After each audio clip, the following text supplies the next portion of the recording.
बिस्मिल्लाहिर्रहमानिर्रहीम। अस्सलाम वालेकुम व्यूअर्स, तव्हां ॾिसी रहिया आहियो प्रोग्राम बहरान क्लिनिक। ऐं या डॉक्टर फारूक टालपुर। प्रोग्राम जी शुरूआति हस्ब मामूल भिटाई साईं जी अमर सेट सां कंदासीं त अघाई सघा थिया जे वेठा वटि वेझनि। व्यूअर्स, अॼोके प्रोग्राम में असां जंहिं टॉपिक ते गुफ़्तगू करण वारा आहियूं उहो टॉपिक हींअर इन हवाले सां तमामु अहम आहे त हिन बीमारीअ में जेतिरे हद ताईं एडवांसमेंट थी आहे ओतिरे वरी हिन बीमारीअ में इज़ाफ़ो बि नज़र अचे पियो। इहो इज़ाफ़ो या इन में वाध जा सबब कहिड़ा आहिनि ऐं इहा बीमारी छो एतिरी कॉमन थींदी पई वञे जो हर ॿिए या टे माण्हू खे अॼुकल्ह असां ॾिसूं था त इन बीमारीअ जो शिकार आहे। बीमारी ज़ाहिरी तौर ते त ज़ाहिर आहे ख़बर नथी पए, पर जेॾीमहिल उन जी इन्वेस्टिगेशन लाइ या कंहिं सबब जे करे कंहिं डॉक्टर ताईं पहुचणो थो पए त ख़बर पए थी त इन बीमारी जो इहो माण्हू शिकार आहे। इहा बीमारी न सिर्फ़ु पाकिस्तान में बल्कि पूरी दुनिया में इन जो इंसिडेंस या इन जो जेको वाक़ियो आहे उहो तमामु घणो तेज़ी सां फैलिजी रहियो आहे। असां इहो ॾिसंदासीं त इन जे फैलिजण जा सबब कहिड़ा आहिनि ऐं इन जे फैलाव खे कहिड़े तरीक़े सां रोके सघिजे थो ऐं हिन जी जेकॾहिं को माण्हू इन जो शिकार आहे त कहिड़े तरीक़े सां उन जी जेका ट्रीटमेंट आहे या उन जो इलाजु आहे उहो बहितर तरीक़े सां थी सघे थो। इहो बि ॾिसंदासीं त इन जी एडवांसमेंट सां गॾोगॾु हिन बीमारीअ जो मुकमल इलाजु थी सघे थो या हिन जो सिर्फ़ु बचाव आहे। अॼोके हिन प्रोग्राम में गुफ़्तगू करण लाइ हिन बीमारी ते ॻाल्हाइण जे लाइ जेका महिमान शख़्सियत मूंसां गॾु आहे उन्हनि जो तारुफ़ तव्हां सां कराए छॾियां। पाण कंसल्टेंट डायबिटोलॉजिस्ट आहिनि। हाणे जॾहिं मां डायबिटोलॉजिस्ट चयो आहे त तव्हां यकीनन इहो सम्झी विया हूंदव त असां अॼु कहिड़ी बीमारी ते ॻाल्हाईंदासीं। उहा बीमारी आहे डायबिटीज़ मलाइटिस या शुगर जी बीमारी जंहिंखे चऊं या मिठनि पेशाबनि जी बीमारी जंहिंखे चऊं था। पाण कंसल्टेंट डायबिटोलॉजिस्ट आहिनि हैदराबाद में ऐं जेका ज़ियाबितीज़ आहे या डायबिटीज़ मलाइटिस आहे उन हवाले सां कंसल्टेंट आहिनि ऐं इन बीमारीअ में जेके माण्हू मुब्तला आहिनि उन्हनि जो बहितर तरीक़े सां इलाजु ऐं उन्हनि जी जेका संभाल आहे उन हवाले सां हू उन्हनि पंहिंजे मरीज़नि खे अवेयरनेस करे थी।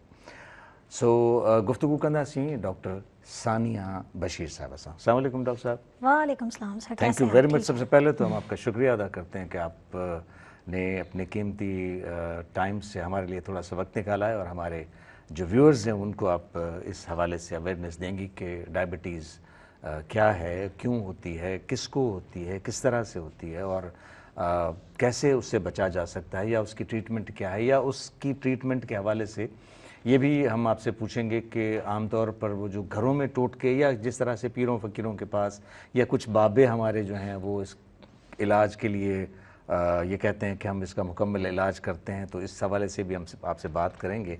और ये भी ज़रूर बताइएगा हमें कि आया ये बीमारी डायबिटीज़ या ज़ियाबितीज़ या शुगर की जो बीमारी है वो मुसलसल उसका कोई कंप्लीट इलाज है या इसका सिर्फ़ बचाव है जिसके हवाले से हम मुसलसल अगर इसका शिकार हो जाएं तो दवाएं खाते हैं। तो सबसे पहले हमें थोड़ा सा डायबिटीज़ के हवाले से बताइएगा। जी बिल्कुल। सबसे पहले तो थैंक यू डॉक्टर साहब, आपने हमें इनवाइट किया और एक बातचीत करने का मौका दिया कि हम इतनी जो हमारी मुज़र बीमारी है पाकिस्तान में इस वक्त, आप यकीन करें तो पूरी दुनिया में इस वक्त हम नए केसेस के मुकाबले में पहले नंबर पर आ गए हैं पाकिस्तान में, यानी कि शुगर की शरह में मुसलसल इजाफा हो रहा है। तो बड़ा अच्छा है। हमने पाकिस्तान में नहीं बल्कि पूरी दुनिया में है, लेकिन पाकिस्तान में हम पहले नंबर पर आ गए हैं पूरी दुनिया में कि यहाँ पर मुसलसल इजाफा होता जा रहा है। अगर आबादी के तनासब से बात करें तो तीसरे नंबर पर है। तो बड़ा अच्छा मौका है कि हम यहाँ बैठ के उन तमाम सवालों के जवाबात भी दें जो हमारे जहनों में और हमारे मरीज़ों के या हमारे इर्द गिर्द के लोगों के जहन में आता है। तो जी हाँ, शुगर बेसिकली एक ऐसी बीमारी है कि जिसे हम कहते हैं कि आपके जिस्म में जब शुगर का लेवल बढ़ जाता है तो हम कहते हैं कि भाई ये हो गई डायबिटीज़। अब कितना बढ़ता है, कैसे बढ़ता है, किस इंसान को बढ़ता है, इस पे बात करना बड़ा ज़रूरी होता है।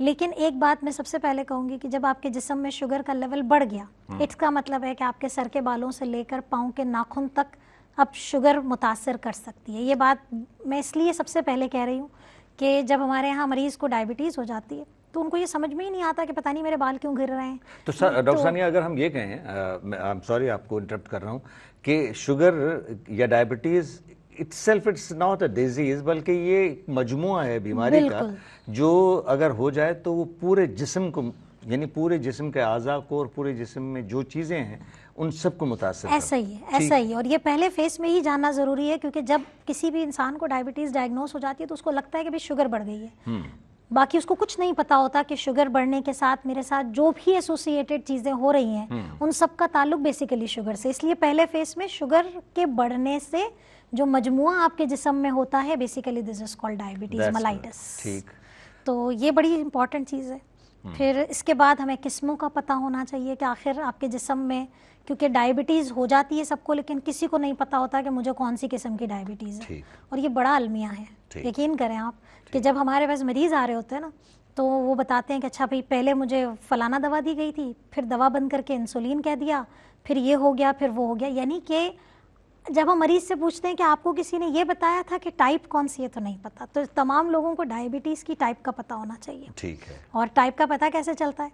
सबसे पहली चीज़ तो ये कि एक छोटा सा हम अपने सुनने वालों तक ये ज़रूर मैसेज पहुंचाएं कि डायबिटीज़ की टाइप होती कैसे है। सिंपल सा है, अल्लाह ताला ने हमारे जिस्म में एक छोटा सा गुदूद पेट में मैदे के पीछे रखा हुआ है, जिसे हम लबलबा कहते हैं, पैंक्रियाज।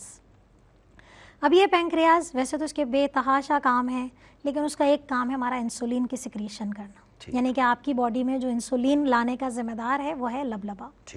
अब ये इंसुलिन अल्लाह ताला ने उसे ढेर सारे काम दिए, लेकिन सबसे बड़ा काम उसका ग्लूकोज, यानी कि आपके जिस्म में शुगर को वो रेगुलेट करता है, ताकि अगर हम कभी कुछ ज़्यादा खा लें, कुछ कम खा लें, तो वो इंसुलिन वहाँ पर बैलेंस कर देता है।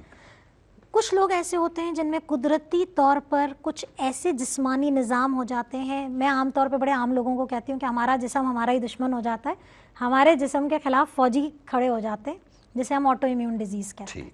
तो वो इंसुलिन बनना ही बंद हो जाती है। तो एक कैटेगरी के लोग वो होते हैं कि जिनमें इंसुलिन बनती ही नहीं है लबलबे से, तो शुगर का जो निज़ाम है, जो रेगुलेट करने का निज़ाम है, वो ख़राब हो जाता है। यानी वो जो गुदूद है हमारे पास जो इसको रेगुलेट करता है, वो काम करना बंद कर देता है, या उसमें नहीं, उस गुदूद का जो वो खुलिया है जो कि इंसुलिन बना रहा है, वो सेल काम करना बंद कर देता है, उस सेल को तबाह कर देता है हमारा फौजी, ऑटो इम्यूनिटी। ठीक। अब जब इंसुलिन नहीं है तो शुगर को कंट्रोल करने वाला कोई नहीं। अच्छा, ये भी ज़रूर पता होना चाहिए कि इंसुलिन, जैसे आप चूँकि देखें सर, बड़ा अवेयरनेस का दौर है, लोगों को हर चीज़ पता होती है और पता होना भी ज़रूरी है डेफिनेटली कि इंसुलिन हमारे जिस्म में ग्लूकोज को कैसे काम करवा रहा है। हमारे पट्ठों में, हमारे जिगर में, हमारे जिस्म में चिकनाई के कुछ सेल होते हैं, वहाँ ग्लूकोज का जो अंदर जाना है, यानी कि शुगर का जब अंदर जाना है, वो इंसुलिन पर डिपेंडेंट होता है। इंसुलिन और ग्लूकोज दोनों मिलते हैं और वो ग्लूकोज को अंदर धक्का दे देता है। ठीक। अब ये इंसुलिन ही नहीं है, इसका मतलब है कि शुगर का लेवल स्पाइक कर जाएगा, बढ़ना शुरू हो जाएगा, क्योंकि उन पट्टों तक नहीं पहुंचेगा, जिगर में नहीं पहुंचेगा, आपके चिकनाई के से। इस तरह की डायबिटीज़ को हम टाइप 1 डायबिटीज़। ठीक है, मतलब जिसमें इंसुलिन नहीं बने ही ना, जिसमें डेफिशिएंसी। राइट। दूसरी किस्म की हमारी डायबिटीज़ होती है कि जो लबलबा है, उसका जो खुलिया है, वो काम तो सही कर रहा है, वो इंसुलिन तो रिलीज़ कर रहा है, लेकिन जिन जगहों पर एंट्री है हमारे शुगर की, जैसे मैंने जिक्र किया, जिगर में हमारे एडिपोज सेल्स होते हैं, चिकनाई के छोटे छोटे सेल्स होते हैं हमारे, हमारा पट्ठा है, वहाँ पर इंसुलिन की जो एंट्री पॉइंट है वो ब्लॉक हो जाती है। ठीक। इसको हम कहते हैं इंसुलिन रेजिस्टेंस हो गई है, ये टाइप 2 डायबिटीज़ होती है। जब अंदर जाने नहीं देगा तो शुगर का लेवल बढ़ जाएगा। तो ये 2 मेजर किस्में हैं। इसके बाद हमारे पास मुख्तलिफ अक़साम होती है, जो किसी अद्वियात की बिना पे बहुत ज़्यादा दवाइयों का इस्तेमाल ऐसे किया जाता है कि जिसमें शुगर का लेवल खुद ब खुद बढ़ना इतना बढ़ जाता है कि वो इंसुलिन के कंट्रोल से बाहर हो जाता है। फिर कुछ ऐसी चीज़ें हैं कि जिसमें पैंक्रियाज, यानी कि आपका जो लबलबा है, वो इन्फेक्ट हो गया है, इन्फ्लेमेशन हो गई, वही ख़राब हो गया, वहाँ से भी फिर एक डिस्टर्बेंस क्रिएट हो जाती है। तो मुख्तलिफ अक़साम की डायबिटीज़ मौजूद है, लेकिन हम जिन बातों पे अवेयरनेस करते हैं, टाइप 2 डायबिटीज़ जो कि 90% लोगों में है और 10% में टाइप 1 है, और कुछ मिनिमल केसेस हमारे पास फिर जेनेटिक डायबिटीज़ या अद्वियात की वजह से या स्ट्रेस की वजह से, हाँ वेरी इंपॉर्टेंट, स्ट्रेस की वजह से जो डायबिटीज़ होती है उसमें भी आपके पास। और अब मैं एक और बात कर रहे हैं तो बड़ा ज़रूरी है कि हम बात करें कि अब लास्ट ईयर एक और नई डायबिटीज़ भी डायग्नोस हुई है, जिसे हम टाइप 5 डायबिटीज़ कहते हैं। ये यहाँ बात करना इसलिए ज़रूरी है क्योंकि हम जिस खित्ते में रहते हैं कुर्रायर्स के, यहाँ बड़ा ज़रूरी है क्योंकि हमारे यहाँ खुराक की किल्लत बहुत ज़्यादा हो जाती है। आपके पास थर्ड वर्ल्ड कंट्री में हमारा शुमार है, तो खुराक की किल्लत की वजह से जब लबलबे की ग्रोथ ही नहीं हो रही है तो वो उतना एक्टिवली काम ही नहीं करेगा, तो इसे टाइप 5 डायबिटीज़ कहते हैं और इस पे अब मज़ीद रिसर्च जारी है। मतलब ये तय हो गया कि ये तय हो चुका है, one of the type of diabetes, और इस पे अब रिसर्च हो रही है कि अब इसकी मैनेजमेंट पे और अब इसकी जो है वो प्रोटोकॉल्स क्या सेट होते हैं। टाइप 5 को लेबल कर दिया गया है कि न्यूट्रिशन डेफिशिएंसी की वजह से जो डायबिटीज़ है उसको हम टाइप 5 डायबिटीज़। अच्छा, ये वो अक़साम हैं जिसके लिए इलाज का होना बहुत ज़रूरी है। इलाज के लिए हमें जानना बहुत ज़रूरी है कि आपकी कौन सी टाइप ऑफ डायबिटीज़। हाँ, एग्जैक्टली। और फिर जब हमें पता चल जाए कि किस टाइप की डायबिटीज़ है या किस टाइप की डायबिटीज़ है, तो फिर हमें उसके बिल्कुल ट्रैक पे ट्रीटमेंट चलती है और पे जाना पड़ेगा। मुझे छोटी सी ब्रेक के लिए कहा जा रहा है डॉक्टर सानिया। ब्रेक हम लेंगे, जब वापस आएंगे तो इस गुफ्तगू को मज़ीद आगे बढ़ाएंगे। व्यूअर्स, प्रोग्राम नंढी साई खां पोइ जल्दी था मोटूं, असां सां गॾु रहिजो।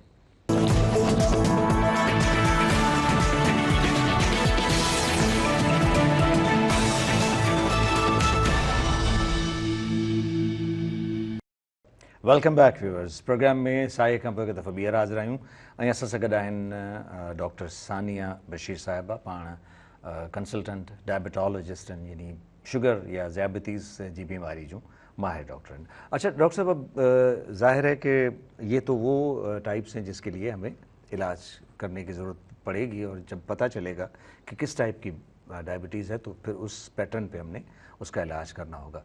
कुछ ऐसी भी डायबिटीज़ या शुगर की बीमारियां हैं जो हो तो जाती हैं लेकिन फिर ठीक हो जाती हैं, खुद ही ठीक हो जाएं बग़ैर इलाज के। हाँ बिल्कुल, देखिए ये बड़ा आम सा क्वेश्चन भी है और हर कोई जानना चाहता है कि भाई शुगर हो गई है, अब हमें ये पता चल जाए कि हमारी मुकम्मल ठीक हो सकती है या अगर हम कुछ भी ना करें और हमारी शुगर ठीक हो जाए। कुछ ऐसी कंडीशंस जिसमें ये हो सकता है। बिल्कुल, देखिए सबसे इम्पॉर्टेंट चीज़ तो ये है कि हमें ये जानना ज़रूरी है, ख़ास तौर पे जब हम इस किस्म की बात करते हैं तो हम बात करते हैं टाइप 2 डायबिटीज़ की। यानी कि हम उस डायबिटीज़ में बात करेंगे कि जो कि इंसुलिन की रेजिस्टेंस की वजह से हुई।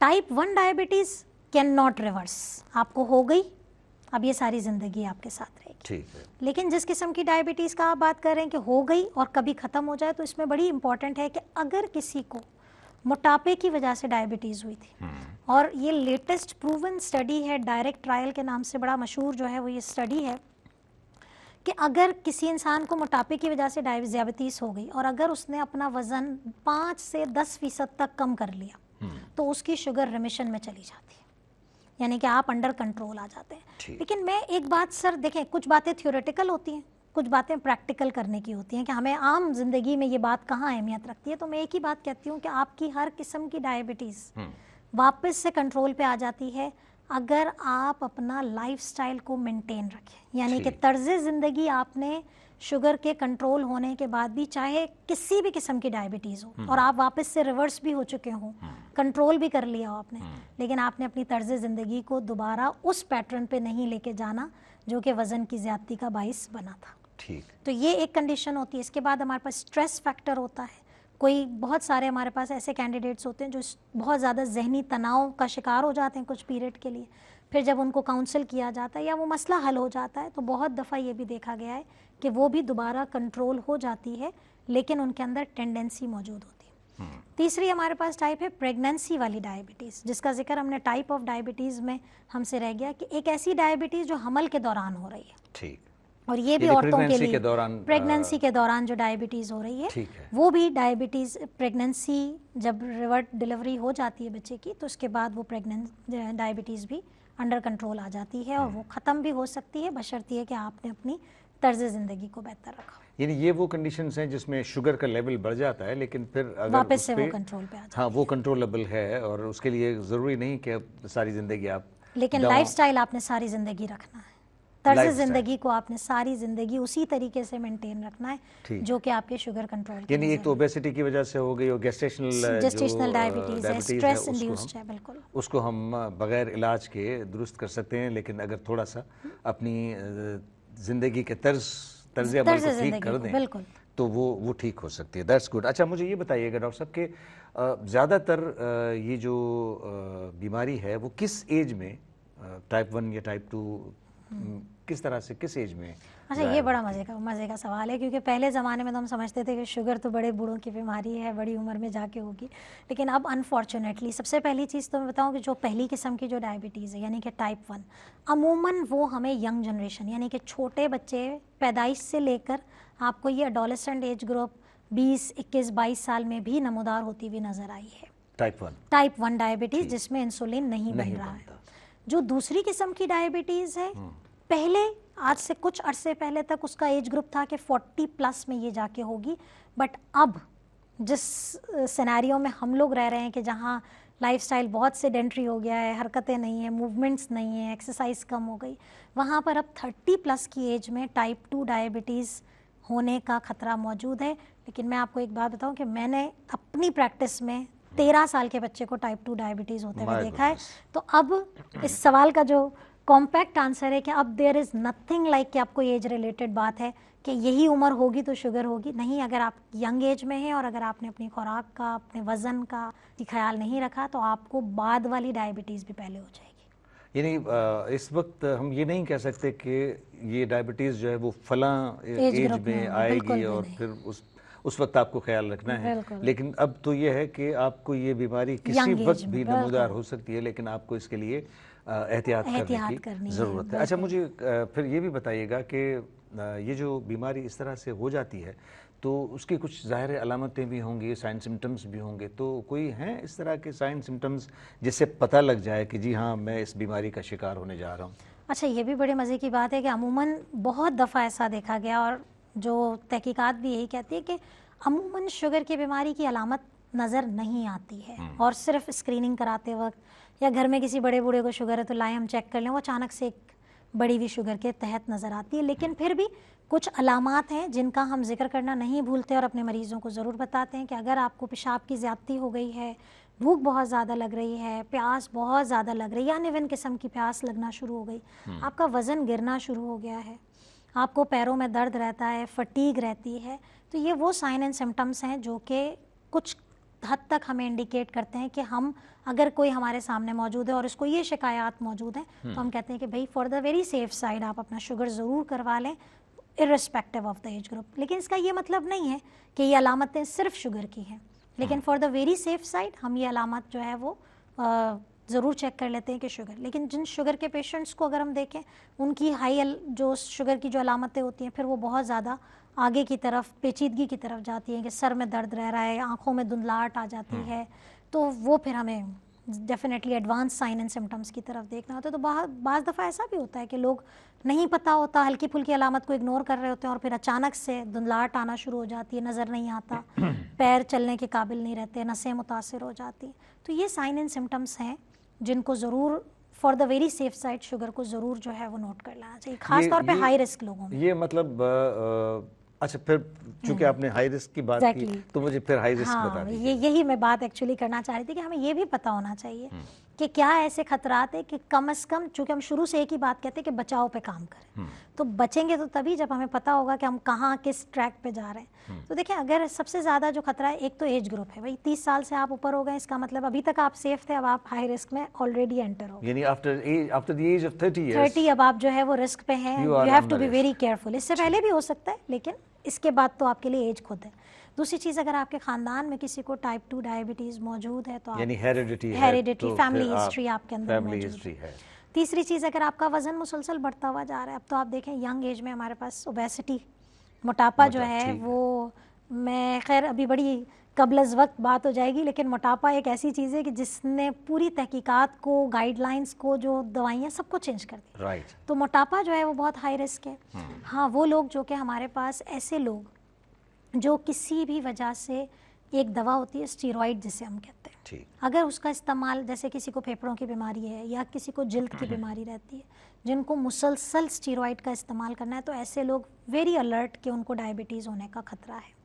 हमारे वो मरीज़ जिनको दिमागी तौर पे कोई मर्ज़ है और उसकी वो डिप्रेशन की या किसी भी ऐसी चीज़ जो कि दिमागी मसला है, उसके लिए दवा मुसलसल खाते हैं, शुगर होने का खतरा आपको है। हमारी वो ख़वातीन जिनको अर्ली एज में PCOS रहे, उनको डायबिटीज़ होने का खतरा है। प्रीवियस प्रेगनेंसी में अगर आपको डायबिटीज़ रही है, आपको टाइप 2 डायबिटीज़, तो ये वो खतरात हैं जिनको अगर आपको पता है, लेकिन अनफॉर्चुनेटली हम खतरे पे बात ही नहीं करते। और हमारे पास मेजॉरिटी ऑफ द केसेस खवातीन के सिलसिले में कि हिस्ट्री जब ले के बैठते हैं तो पता चलता है कि वो 10 साल 15 साल वाली जो प्रेगनेंसी थी पीछे, उसमें तो हाँ ठीक है हमें तो शुगर हुई थी, लेकिन उसके बाद तो हमें नहीं पता था। ठीक है। तो ये चीज़ें हैं जो कि हमें हाई रिस्क में ज़रूर देखनी होती हैं। अच्छा, अब एक और चीज़ भी है जो हम इस वक्त देख रहे हैं। हम देख रहे हैं कि हम जब बाहर निकलते हैं, ख़ासतौर पे रात को जब हम बाहर निकलते हैं, तो बहुत सारे जो स्पॉट्स हैं, वो फूड स्ट्रीट्स जो हैं वो भरी हुई होती हैं, और डिफरेंट टाइप्स के फूड जो हैं वो हमारे वो फूड स्ट्रीट्स में बन रहे होते हैं। लोग बड़े शौक़ से, वो हर उम्र के बच्चे, बूढ़े, जवान, ख़वातीन, बच्चियाँ सारी वो उस फूड को, उस खुराक को एंजॉय कर रही होती हैं। तो अच्छा, फिर सॉफ्ट ड्रिंक साथ साथ, फिर उसके साथ फिर वो सारी चीज़ें। तो ये कितना बड़ा ख़तरा है डायबिटीज़ होने का, इस हवाले से भी मैं बात करूँगा। लेकिन एक दफ़ा फिर मुझे कहा जा रहा है कि एक छोटी सी ब्रेक लेनी है, तो ये ब्रेक के बाद इंशाल्लाह आपसे सवाल करूँगा मैं। व्यूअर्स, प्रोग्राम में वरी नली साई का वो जल्दी था मोटो असा सगत रह जो।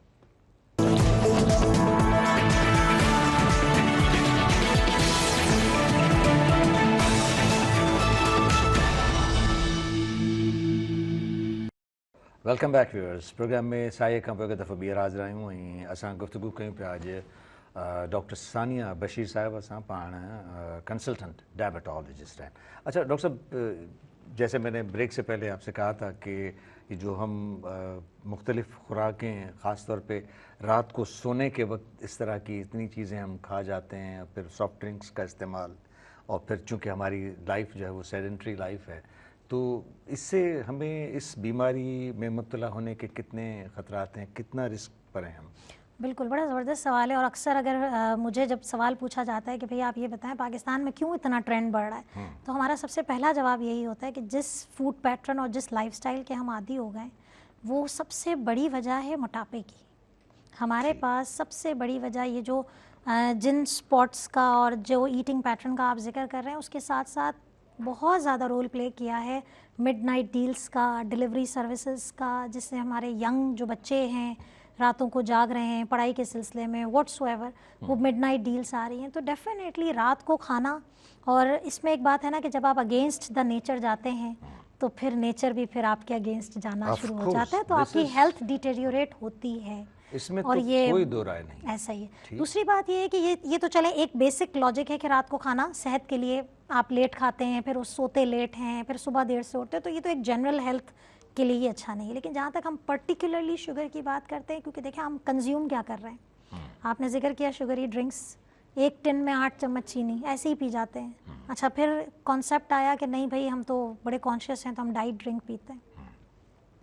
डाइट के जितने नुकसान आते हैं, शायद शुगर वाली ड्रिंक तो सिर्फ शुगर बढ़ा के नुकसान करती है। डाइट के अंदर जो आर्टिफिशियल स्वीटनर्स हैं, आपको मैं बताती चलूँ, WHO ने इस आर्टिफिशियल स्वीटनर को कार्सिनोजेनिक करार दे दिया। ठीक है, डेफिनेटली ऐसे ही। तो वो तो ज़्यादा आपके लिए, वो तो पौधा लगा रही है, वो तो बीज लगा रही है, तो आप डाइट ड्रिंक भी लेकर अपना नुकसान कर रहे हैं। दूसरी चीज़, फास्ट फूड खाया जा रहा है। याद रखिए डॉक्टर साहब कि हर वो चीज़, हम तो बड़ी खुलेआम लोगों को बताते हैं कि भाई हर वो चीज़ जिसके अंदर रिफाइंड फ्लावर मौजूद है, यानी कि आटा मौजूद है, मैदा मौजूद है, वो आपकी सेहत के लिए नुकसानदेह है। तो आप जो भी फास्ट फूड खाते हैं सबके अंदर कोटिंग है, बर्गर खाते हैं, पिज़्ज़ा खाते हैं, सब रिफाइंड आटा है। तो वो आपके मोटापे का बाइस है, आपकी ब्लड प्रेशर, आपकी शुगर, आपका कोलेस्ट्रॉल, सब इस वजह से बढ़ रहा है। फिर तीसरी चीज़ अगेन वो यही है कि आप जब इस तरह की चीज़ें खाते हैं, मिर्चों वाली ऑयली चीज़ें खाते हैं, आपका स्टमक डिस्टर्ब होता है। जब स्टमक डिस्टर्ब है तो डेफिनेटली आपकी बॉडी जो है वो एक पूरे उल्टे पैटर्न पे चलना शुरू हो जाती है और आपकी बॉडी में रेजिस्टेंस का अमल ज़्यादा हो जाता है। तो ये वाला ईटिंग पैटर्न बहुत ज़्यादा रोल प्ले कर रहा है डायबिटीज़ के बढ़ने के इंसिडेंट्स में। लेकिन याद रखें, डायरेक्ट से ज़्यादा इनडायरेक्ट है। मोटापा, ब्लड प्रेशर, कोलेस्ट्रॉल, ये सब चीज़ें शुगर को पुश कर रही हैं उस तरफ जाने के लिए। तो हमें इसका बहुत ज़्यादा जो है वो ख्याल भी रखना है। लेकिन ये है कि ये एजुकेशन से ही होगा और रिपीटेड एजुकेशन से ही हम इन चीज़ों को ख़त्म करेंगे।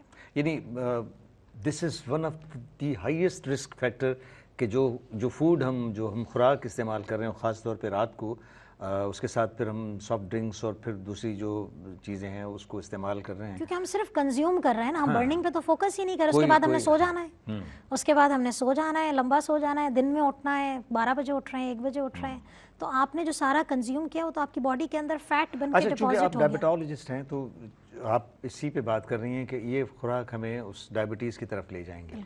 अगर एज अ डॉक्टर आप हमें बताएं कि ये बाकी जो ख़तरात हैं, यानी ब्लड प्रेशर, हार्ट रिस्क और हार्ट डिजीज़, इसमें कितना खतरा है इन सारी चीज़ों का? अच्छा, मैं बड़ी मज़े की बात बताऊं, इन तमाम चीज़ों का जो सबसे बेसिक जड़ है ना, वो है इंसुलिन रेजिस्टेंस। ठीक। यानी कि आप चाहे कान को इधर से पकड़ते हुए चलें, उधर से पकड़ते हुए चलें, यानी कि अगर हम ब्लड प्रेशर को देखें, दिल की अमर्ज का जो खतरा देखें, मोटापे का देखें, कोलेस्ट्रॉल का देखें, ये सब एक दूसरे से डायरेक्टली रिलेटेड हैं। अगर कोलेस्ट्रॉल आपके जिस्म में, फॉर एग्जांपल, एक सिर्फ इंसान जिसको सिर्फ कोलेस्ट्रॉल का इशू रहता है, तो अगर उसका कोलेस्ट्रॉल कंट्रोल नहीं होगा तो जाहिर है आपके जिस्म में चर्बी का लेवल, फैट का लेवल बढ़ता चला जाएगा और एट द एंड आप मोटापा, रेजिस्टेंस और वो चीज़ आपको शुगर की तरफ लेके जाएगी। ब्लड प्रेशर बढ़ा हुआ है, जितना ब्लड प्रेशर आपकी बॉडी में बढ़ा हुआ रहेगा, आप उसे कंट्रोल नहीं करेंगे, डेफिनेटली वो आपको इंसुलिन रेजिस्टेंस की तरफ लेके। तो बेसिकली ये एक मेटाबॉलिक सिंड्रोम है। ठीक। और चूँकि वक्त हमारे पास कम है, लेकिन मैं सिर्फ एक बात करती चलूँ कि अब 2026 की जितनी भी हमें रहनुमाइयाँ होती हैं ना शुगर के हवाले से, पूरी इंटरनेशनली, अब डायबिटीज़ को सिर्फ डायबिटीज़ नहीं कहा जाता। यानी कि अगर मैं एज अ डायबिटोलॉजिस्ट सिर्फ शुगर को कंट्रोल करके खुश हो जाऊं तो नहीं।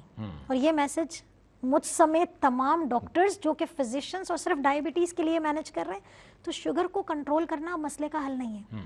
अब हमें कार्डियो रीनल आ गया, यानी कि हमें दिल की सेहत का भी ख्याल रखना है एज अ डायबिटोलॉजिस्ट। रीनल यानी कि किडनी का भी ख्याल रखना है हमें हर उन चीज़ों का ख्याल रखना है जो कहीं ना कहीं से डायबिटीज़ की तरफ। तो अब डायबिटीज़ नहीं ट्रीट होता, अब कार्डियो मेटाबॉलिक सिंड्रोम ट्रीट होता है। एग्जैक्टली। तो ये बड़ा जानना ज़रूरी है, और हमारे जितने भी डॉक्टर हजरात आपके क्लिनिक को देखते हैं, सुनते हैं, तो उन तक ये मैसेज ज़रूर पहुंचना चाहिए कि अब डायबिटीज़ नहीं है। HbA1c कंट्रोल करना, शुगर कंट्रोल करना, सिर्फ हमने कोई तीर नहीं मारा, हमें पूरा मेटाबॉलिक सिंड्रोम को कवर करना है। ठीक है। अब चूंकि ये थोड़ा सा वास्ट हो गया है सारी चीज़ें, तो अब उसको सारी चीज़ों को कंट्रोल करने की ज़रूरत है। डॉक्टर साहब, अब हमें ये बताइएगा, इससे पहले कि हम इलाज की तरफ आएँ, डायबिटीज़ ट्रीटेबल है?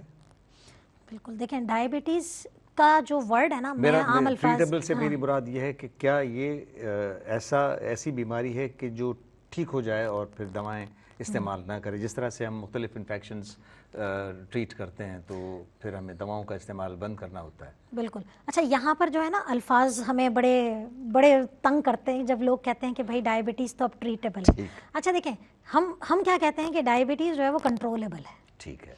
यानी कि आपको शुगर हुई, अगर आपने बड़ी जल्दी उसका ट्रीटमेंट ले लिया, जो वजूहात थी, जो हमने बिल्कुल शुरू में डिस्कस किया था कि कुछ वजूहात ऐसी हैं जिससे आप फ़ौरन पर काबू पा लें तो आप कंट्रोल। तो अगर आपकी शुगर अर्ली स्टेज पे पता चल गई थी, आपने उन वजूहात पे काबू पा लिया, हमने दवा शुरू कर भी दी थी और शुगर कंट्रोल हो गई, हम दवाइयाँ बंद भी कर देते हैं, हम इंसुलिन भी बंद कर देते हैं, हम लाइफस्टाइल के साथ सारी ज़िंदगी पेशेंट्स को मैनेज करते हैं विद कंट्रोल्ड लेवल्स। तो डायबिटीज़ इज़ कंट्रोलेबल। ऐसा नहीं है कि अगर आपकी शुगर बढ़ी हुई थी तो वो दोबारा नीचे नहीं आ सकती, नीचे भी आ सकती है, दवाइयाँ भी ख़त्म हो सकती है, लेकिन सिर्फ एक चीज़ है जो सारी ज़िंदगी आपने करनी है, वो है लाइफस्टाइल। तो इसलिए हम ये लफ्ज़ नहीं इस्तेमाल करते कि शुगर ख़त्म हो गई।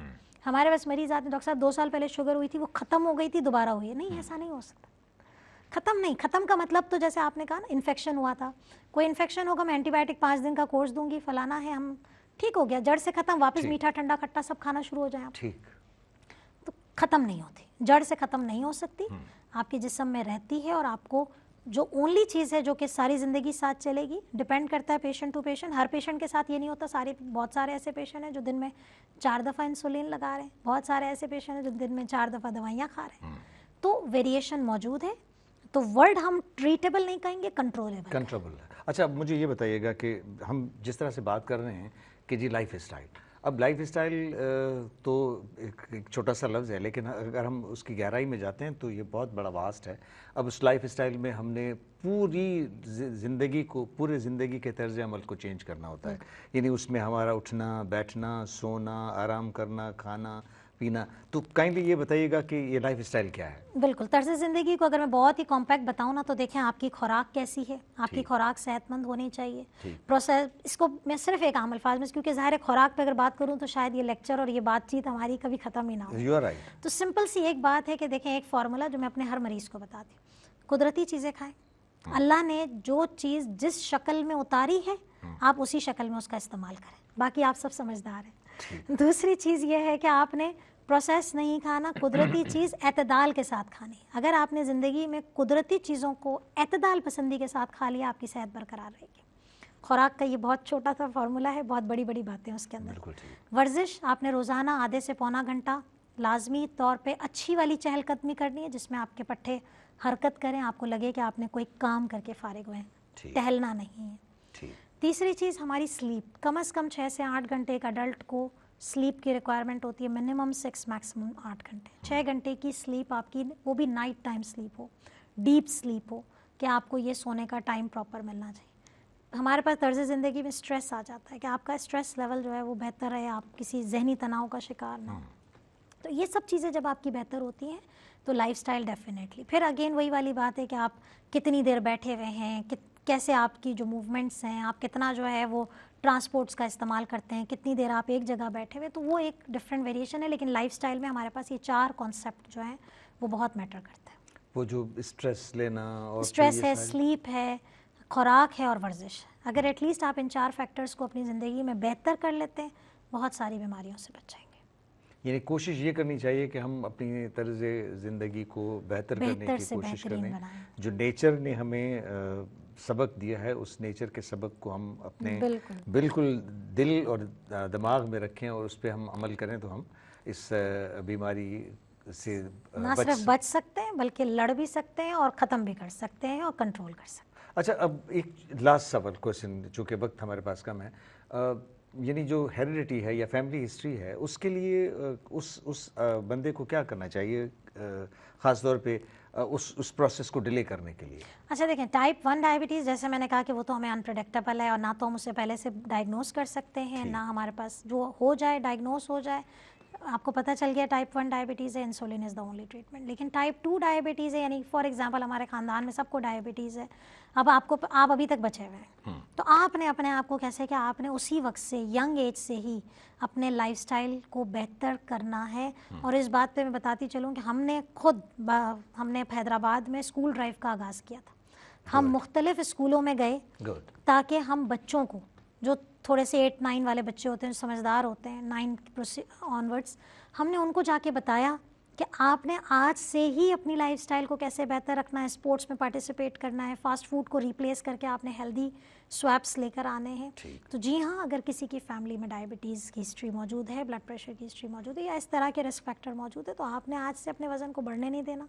सेडेंट्री, हमारा स्क्रीन टाइम बच्चों का इतना ज़्यादा हो गया है, तो इन सब चीज़ों पे जो है वो हमें कंट्रोल करना है और हमें ऐसे मौके पैदा करने हैं कि हमारे बच्चे स्पोर्ट्स एक्टिविटीज़ में पार्टिसिपेट कर सकें। कोई जनरल मैसेज हमारे व्यूअर्स को आप 30 सेकंड्स के लिए देना चाहें तो? बिल्कुल, मैं यही कहना चाहूँगी कि शुगर एक ऐसी बीमारी है जिससे हम लड़ भी सकते हैं, बच भी सकते हैं। तो ऐसी बीमारी जिससे बचा जा सकता है, तो आज से ही अपना कदम एक आगे बढ़ाएं और अपने इन मैसेजेस को आगे तक ज़रूर स्प्रेड करें। हो सकता है कि हमारा एक मैसेज किसी एक जान को, किसी एक ख़ानदान को, किसी एक इंसानियत को बचा सके। Thank you very much doctor Sania, आप हमारे प्रोग्राम में आई और बहुत उम्दा गुफ्तगू हमारे व्यूअर्स के लिए की। बहुत शुक्रिया आपका। Thank you sir. व्यूअर्स, हलंदे हलंदे मैसेज सिर्फ़ु इहो आहे त डायबिटीज़ या शुगर जी बीमारी बुनियादी तौर ते जेका असां ॾिसूं पिया हिन वक़्तु, जेका प्रिवेलिंग सिचुएशन आहे उहा इहा ई आहे त न सिर्फ़ु पाकिस्तान में बल्कि पूरी दुनिया में हिन जो इंसिडेंस आस्ते आस्ते वधे पियो